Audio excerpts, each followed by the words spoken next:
Bismillahirrahmanirrahim. Assalamualaikum warahmatullahi wabarakatuh. Innal hamdalillah wa syukurulillah wal aqibatu lil muttaqin. Ashhadu an la ilaha illallah wahdahu la syarikalah.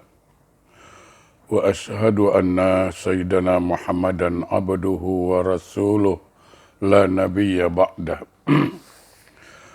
Allahumma fasalli wa sallim ala sayyidina Muhammadin wa ala alihi wa ashabihi rasulillahi ajma'in, amma ba'du.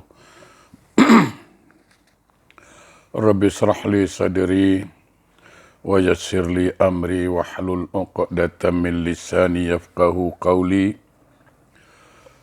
Subhanaka la ilma lana illa ma 'allamtana innaka antal alimul hakim. La haula wa la quwwata illa billahil aliyil azim. Ilahi anta rabbi wa ridhakal matlubi. Jamaah yang dimuliakan Allah, alhamdulillah kita bertemu lagi dalam majlis ilmu ini. Mudah-mudahan Allah selalu membimbing kita, menuntun kita ke jalan yang Allah ridho. Amin. Salawat dan salam tidak lupa, mari sama-sama kita sanjungkan keharibaan junjungan alam Rasulullah sallallahu alaihi wasallam. Allahumma salli ala Sayyidina Muhammad wa ala ali Sayyidina Muhammad. Mudah-mudahan kita semua mendapat syafaat dari beliau kelak di yaumil akhir. Amin Allahumma amin. Jamaah yang berbahagia, sekali lagi kita tidak bosan untuk selalu berdoa kepada Allah agar musibah yang sedang melanda negeri kita segera berakhir, yaitu COVID-19. Dan kita juga berharap agar kita beserta keluarga, sahabat dan semua orang-orang yang beriman mudah-mudahan terhindar dari segala musibah yang sedang melanda sekarang ini. Amin Allahumma amin. Jamaah yang berbahagia, menyambung kaji kita dalam pertemuan yang lalu masih membahas tentang hadis Abu Dzar Al-Ghifari. Hari ini halaman 501, di mana dijelaskan Abu Dzar Al-Ghifari bertanya, yaitu beliau bertanya, Ya Rasulullah, engkau memerintahkan kami untuk bersedekah. Maka apakah sedekah itu? Abu Dzar ingin tahu apa maksud sedekah itu. Maka Rasulullah sallallahu alaihi wasallam menjawab, bagus pertanyaan itu wahai Abu Dzar. Sedekah yang dikeluarkan secara sembunyi-sembunyi itu dapat meredakan amarah Allah, murka Allah, dan sedekah yang dikeluarkan secara terang-terangan dapat menghilangkan 700 kejahatan dari orang yang mengeluarkannya. Sedekah itu dapat menghapus dosa, memadamkan amukan api neraka, meredakan amarah Allah. Sedekah adalah sesuatu yang menakjubkan. Okey. Jamaah yang berbahagia, sebuah pertanyaan dari Abu Dzar tentang sedekah. Rasulullah menjelaskan bahawa bila kita bersedekah dengan sembunyi-sembunyi dapat meredakan murka Allah, dan sedekah yang dikeluarkan secara terang-terangan dapat menghapus 700 dosa. Begini jemaah berbahagia,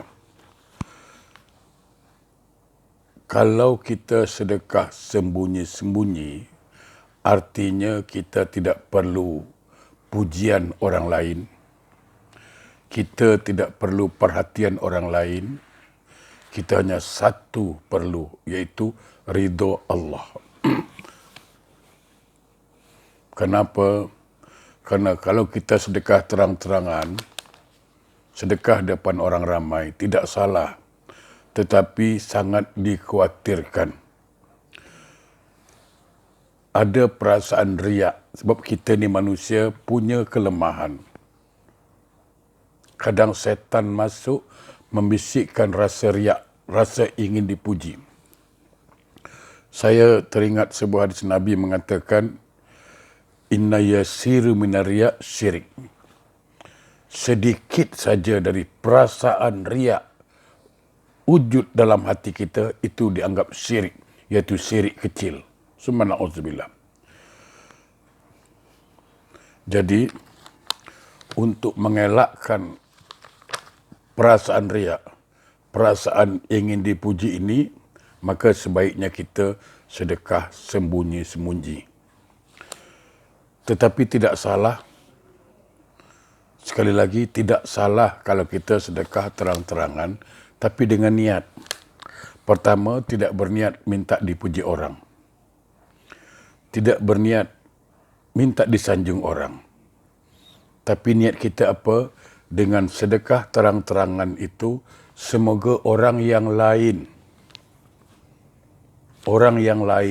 yang melihat kita bersedekah, dia ikut juga bersedekah. Itu boleh. Itu boleh. Jadi kita bersedekah terang-terangan supaya dilihat orang, agar orang lain ikut bersedekah juga. Itu boleh. Ya, boleh. Yang dilarang itu sedekah terang-terangan kalau memunculkan sifat bangga, sifat riak, itu dilarang. Ya. Jamaah yang berbahagia, saya teringat sebuah wasiat Rasulullah sallallahu alaihi wasallam dalam kitab Wasiatul Mustafa, di mana Rasulullah sallallahu alaihi wasallam bersabda, Ya Ali, wasakhiyu, orang yang mudah sedekah itu qaribun minallah, dia dekat dengan Allah. Qaribun minarrahmah, dia dekat dengan rahmat Allah. Qaribun minan nas, dia dekat dengan manusia. Artinya, kalau kita orang yang dermawan, orang yang suka menolong orang yang lemah, menyantuni anak-anak yatim, membantu pembangunan masjid, musalla, pesantren, madrasah, qaribun minan nas, manusia akan suka dengan kita. Manusia akan dekat dengan kita. Dan jangan lupa, orang yang suka bersedekah, kata Nabi, qaribun minal jannah, ba'idu minan nar. Orang yang suka bersedekah itu dekat dengan surga, jauh dari neraka. Oleh karena itu, jamaah yang berbahagia, bagi kita yang Allah lebihkan rezekinya, jangan kita takut. Tidak ada orang yang miskin karena sedekah. Tapi banyak orang yang bankrupt karena bakhil. Summa na'udzubillah. Summa na'udzubillah. Abu Dzar bertanya lagi, Ya Nabi Allah, engkau memerintahkan kami untuk memerdekakan budak. Maka budak yang bagaimana yang paling baik untuk dimerdekakan? Rasulullah menjawab, yang paling mahal harganya. Sekarang tidak ada zaman budak lagi. Zaman hamba dah tak ada lagi, ya, telah dimansuhkan di zaman Umar bin Khattab. Alhamdulillah. Jadi kita lanjut saja. Abu Dzar bertanya lagi, Ya Nabi Allah, hijrah yang bagaimana yang paling utama? Maka Rasulullah menjawab, Hijrah, yakni meninggalkan hal-hal yang tidak baik. Jemaah, hijrah sekarang ini, kita tidak dikehendaki hijrah secara fizikal, iaitu perpindahan kita dari satu tempat ke tempat yang lain, tidak. Tapi hijrah yang dikehendaki dari kita sekarang ialah hijrah qalbiyah. Dari perbuatan yang selama ini tidak baik kita kerjakan, dari selama ini barangkali kita selalu berbuat maksiat, sekarang kita hijrah kepada taat. Kalau selama ini barangkali kita lalai dalam solat, bahkan selalu meninggalkan solat, sekarang kita hijrah, berpindah kepada orang yang selalu menjaga waktu solat dan tepat waktu solat. Ya, kalau selama ini kita sering bermaksiat kepada Allah, sekarang hijrah qalbiyah, hati kita menjadi orang yang taat kepada Allah. Sebagaimana firman Allah, a'udzubillahi minasyaitonir rajim. Wasari'u ila maghfiratin min rabbikum wa jannah. Segera mohon ampun kepadaku, kata Allah, dan segera menuju surga. Maksudnya apa? Apapun amalan setelah kita mohon ampun kepada Allah, setelah kita bertaubat kepada Allah, maka apapun perbuatan, apapun amalan-amalan yang membuat kita masuk surga, segera laksanakan. Itu maksudnya. Kalau selama ini barangkali ada sifat sombong di hati kita, selalu ujub, selalu bangga kita dengan apa yang ada pada kita, sekarang kita hijrah menjadi orang yang tawaduk, orang yang rendah hati. Kalau barangkali selama ini ada perasaan hasad, dengki, iri dalam hati kita, kita hijrah qalbiyah, menjadi orang yang qanaah, menerima apa yang Allah dah kasih, menjadi orang yang selalu bersyukur atas segala pemberian Allah. Itulah hijrah yang paling baik saat ini, iaitu hijrah qalbiyah, hijrah batiniyah. Artinya dari perkara-perkara yang tidak baik menuju perkara yang baik. Itulah hijrah yang sekarang kita dapat lakukan, insya-Allah. Abu Zar bertanya lagi, "Ya Nabi Allah, siapakah orang yang benar-benar Islam itu?" Rasulullah menjawab, orang yang sebenar Islam itu ialah di mana orang lain selamat dari gangguan lisan dan tangannya. Jamaah, orang yang disebut Islam adalah orang yang selamat dari gangguan tangannya dan lisannya. Makanya Rasulullah SAW mengatakan, "Man amana billah wa bil yaumil akhir falyakul khair aw liyaskut." Kalau engkau betul-betul beriman kepada Allah, beriman pada akhirat, hendaklah berkata baik. Kalau tidak mampu berkata baik, maka diam lebih baik. Jamaah, kita jujur mengatakan, berapa banyak rumah tangga hancur, rumah tangga porak-poranda, bercerai-berai gara-gara lisan. Gara-gara lisan. Banyak adik-beradik putus silaturahim gara-gara lisan. Bahkan ada orang masuk penjara gara-gara lisan. Ada orang dia berhentikan kerja gara-gara lisan. Jadi jangan bermain-main dengan lisan ini. Jadi seorang muslim yang baik, seorang muslimah yang baik adalah yang mampu mengendalikan lisannya, yang mampu menjaga lisannya. Oleh karena itu, jemaah yang berbahagia, mari kita berfikir sebelum berkata. Jangan terbalik, jangan katakan apa yang kau fikirkan, tapi fikirkanlah apa yang akan kau katakan. Pepatah mengatakan, tajamnya pedang hanya sekedar melukai tubuh, masih ada harapan akan sembuh. Tapi tajamnya kata-kata boleh melukai hati, kemana obat akan dicari. Sekali lagi, sebagai seorang muslim atau muslimah, mari kita jaga lisan kita untuk tidak menyakitkan hati orang lain.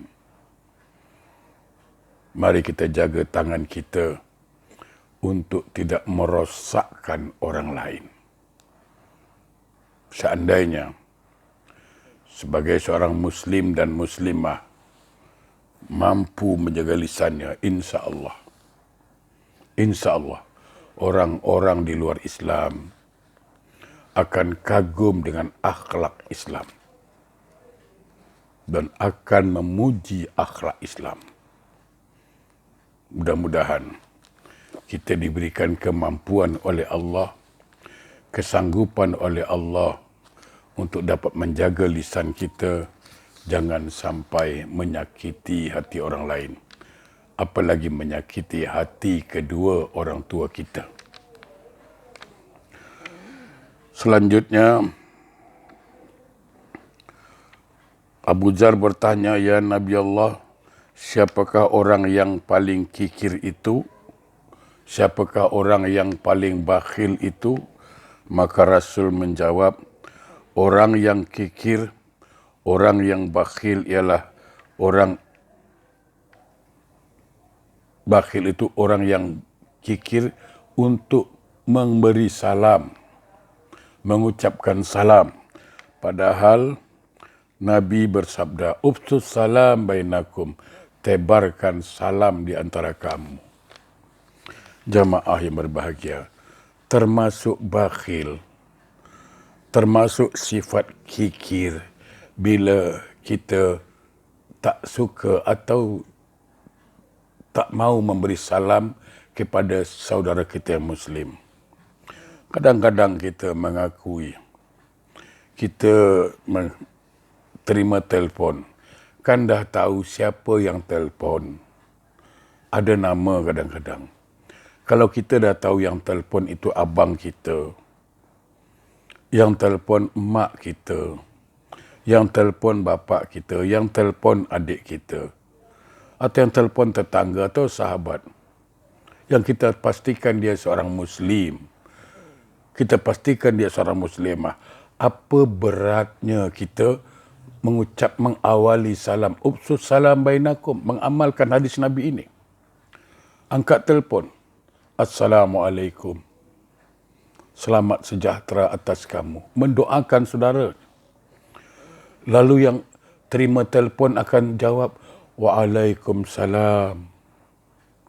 Engkau pun selamat. Bayangkan kehidupan seorang Muslim saling mendoakan. Subhanallah. Alangkah indahnya menjadi seorang Muslim dan Muslimah. Bila bertemu, "Assalamualaikum." Kita pastikan dia Islam. Kita kenal dia seorang Islam. Apa beratnya? Ini kadang-kadang halau, nak dihalau dia semua orang. Assalam, biasakan. Suami nak pergi kerja, cakap dengan isteri, "Assalamualaikum." Sempurnakan kalau perlu, "Assalamualaikum warahmatullahi wabarakatuh." Bayangkan seorang suami nak pergi kerja, dia doakan isterinya, yang ditinggalkan rumah. Assalamualaikum, selamat sejahtera engkau isteriku, warahmatullah, Allah rahmati engkau, wabarakatuh, dan Allah berkahi engkau. Doa seorang suami pada isterinya. Lalu isterinya menjawab, waalaikumsalam warahmatullah wabarakatuh.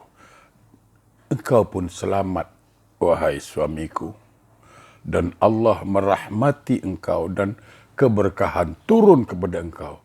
Allahu Akbar, subhanallah, alangkah indahnya rumah tangga seorang Islam. Suami isteri saling mendoakan dengan mengucapkan salam. Seorang anak nak pergi sekolah, nak pergi kerja, dia cakap dengan mak bapak dia, Assalamualaikum, selamat sejahtera engkau wahai ayah bundaku. Lalu orang tua menjawab, waalaikumsalam, selamat jugalah engkau ya Allah anakku ini. Selamatkan ya Allah anakku. Doa orang tua pada anaknya. Tapi makanya Nabi katakan, mengucap salam tak perlu tenaga banyak, tak keluar duit, tak keluar peluh. Cuma sebut Assalamualaikum. Tapi itu pun tak mau, itu dianggap kikir, bakhil. Apa beratnya sebut salam itu? Kalau kita, artinya kalau kita memberikan salam kepada anak, berarti kita mendoakan anak. Seorang suami berikan salam kepada isteri, berarti dia mendoakan isterinya. Seorang isteri mengucapkan salam pada suaminya, berarti dia mendoakan suaminya. Di mana salahnya? Di mana beratnya? Itu pun berat, maka dianggap bakhil. Dianggap kikir oleh Nabi. Oleh karena itu, marilah jemaah yang berbahagia, mulailah kita membiasakan beri salam sesama kita. Orang tua pada anaknya, anak pada orang tua, suami pada isteri, isteri pada suami. Asal kita bertemu dan kita tahu dia seorang Muslim, baik di lift, di mana pun lah, kita kenal dengan dia. Assalamualaikum. Kita nak pisah pun Assalamualaikum. Tak payahlah hai, bye. Tak payah. Karena itu identiti seorang Islam. Identiti seorang Muslim apa? Dia saling mendoakan. Sekali lagi, orang yang berat mengucapkan salam dianggap bakhil, dianggap kikir oleh Rasulullah sallallahu alaihi wasallam. Jamaah yang berbahagia, Abu Dzar bertanya lagi, siapakah pejuang yang paling utama? Maka Rasulullah menjawab, pejuang yang terbunuh kudanya dan tertumpah darahnya. Orang yang berperang di jalan Allah sehingga mati fi sabilillah, itu dianggap pejuang yang sejati. Dia berjuang karena Allah, berperang demi agama Allah, dan mati karena Allah. Lalu ditanya lagi, ya Nabi Allah, beritahukanlah kepada saya tentang suhuf atau lembaran-lembaran firman Allah. Maka dijawab, ya ditanya, beritahukanlah kepada kami, pada saya tentang suhuf atau lembaran-lembaran Nabi Ibrahim alaihissalam dan kitab-kitab suci. Bila semuanya diturunkan? Jadi kepada Nabi Ibrahim pernah diberikan beberapa lembaran suhuf, dan kepada Nabi-Nabi yang lain ada diberikan kitab-kitab suci. Maka Rasulullah SAW menjawab, suhuf Ibrahim diturunkan pada malam pertama bulan Ramadan. Suhuf atau lembaran-lembaran kalimat suci dari Allah diturunkan kepada Nabi Ibrahim pada pertama bulan Ramadan. Injil yang diturunkan kepada Nabi Isa alaihissalam itu pada 12 hari bulan Ramadan. Sedangkan Zabur yang diberikan pada Nabi Daud diturunkan pada 18 Ramadan. 18 Ramadan. Taurat kepada Musa alaihissalam diturunkan pada 8 Ramadan. 8 Ramadan. Dan Al-Quran diturunkan pada 24 Ramadan. Jemaah yang berbahagia, ini perlu saya jelaskan sedikit. Di hadis ini dikatakan diturunkan Quran itu pada 24 Ramadan. Sedangkan kita memperingati turunnya Quran 17 Ramadan. Jemaah yang berbahagia, ada ulama mengatakan bahawa yang dimaksud 24 Ramadan ini turunnya dari pusat wahyu Lauhul Mahfuz ke suatu tempat disebut Baitul Izzah, iaitu langit dunia. Itu terjadi bulan Ramadan sebelum kenabian Rasulullah sallallahu alaihi wasallam. Yang kita peringati 17 Ramadan itu turunnya dari Baitul Izzah kepada Rasulullah sallallahu alaihi wasallam di Gua Hira. Ya. Selanjutnya ditanyakan, ya Nabi Allah, berapakah jumlah Nabi dan berapakah yang diutus menjadi Rasul? Lalu beliau menjawab, Nabi berjumlah 124,000. Nabi yang diutus menjadi Rasul adalah 313. Jadi kalau ditanya berapa jumlah Nabi semua, 124,000 orang. Berapa yang diutus menjadi Rasul? 313. Di antara mereka ada yang menjadi Nabi tetapi tidak menjadi Rasul, dan ada yang menjadi Nabi sekaligus menjadi Rasul. Jemaah, kalau Nabi itu hanya diutus untuk keluarganya saja. Kalau Nabi itu diutus hanya untuk keluarganya saja. Dan seorang Nabi belum tentu dia Rasul. Tapi seorang Rasul itu pasti seorang Nabi. Kenapa? Karena seorang Rasul akan diutus untuk keluarganya, untuk lingkungannya, dan untuk kaumnya. Itu perbedaannya. Jadi kalau Nabi hanya untuk keluarganya saja.